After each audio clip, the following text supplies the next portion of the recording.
ఏంటనుకుంటున్నారో తెలుసా? శ్రీనివాసుడు. అక్కడక్కడ మనం బోర్డ్స్ చూస్తుంటాం, this property belongs to me అని చెప్పి. మనది అది కాదు, మా శ్రీనివాసుడు. సకల భూమండలాలన్నీ కూడా 14 లోకాలు కూడా శ్రీనివాసుడివే. ఆ వైకుంఠం మీద విరక్తి చెంది భూలోకానికి వచ్చినటువంటి ఆ శ్రీనివాసుడు అలా యుక్త వయస్సుకు రాగానే ఉపనయనం అయిపోయి యుక్త వయస్సుకు వచ్చి ఉద్యోగం చేస్తూ ఇవన్నీ ఉన్నటువంటి సందర్భంలో వివాహ వయస్సు వచ్చినప్పుడు ఆ యొక్క పురవీధులలో తిరుగుతూ ఉంటే పద్మావతి అనేటువంటి ఒక కన్య, అందమైనటువంటి అమ్మాయి కనిపించింది. లవ్ ఎట్ ఫస్ట్ సైట్ అంటుంటాం కదా, అంటే మా శ్రీనివాసుడు ఆ పద్మావతిని చూడగానే ఇష్టపడిపోయారు.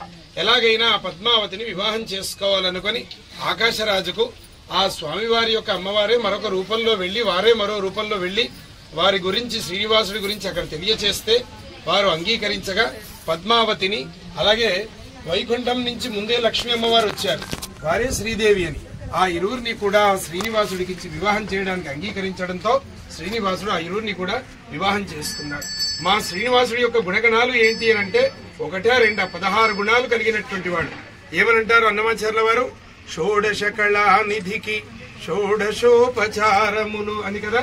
అంటే ధర్మజ్ఞ, కృతజ్ఞ, సత్యవాక్య, దృఢవ్రత, చారిత్ర్యేణ కోయుక్త, సర్వభూతేషు కోహిత, విద్వాన్ సమర్థ, సర్వభూతేషు కోహిత అన్నట్టుగా ఇన్ని గుణగణాలు కలిగినటువంటి ఆ స్వామికి ఈ శ్రీదేవి, భూదేవి అనేటువంటి ఇరువురు అమ్మాయిలు యోగ్యులే.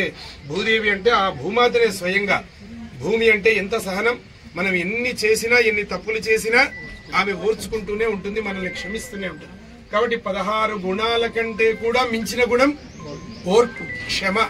ఎన్ని గుణాలున్నా ఓర్పు అనేటువంటిది లేకపోతే మిగతా గుణాలన్నీ వేస్ట్.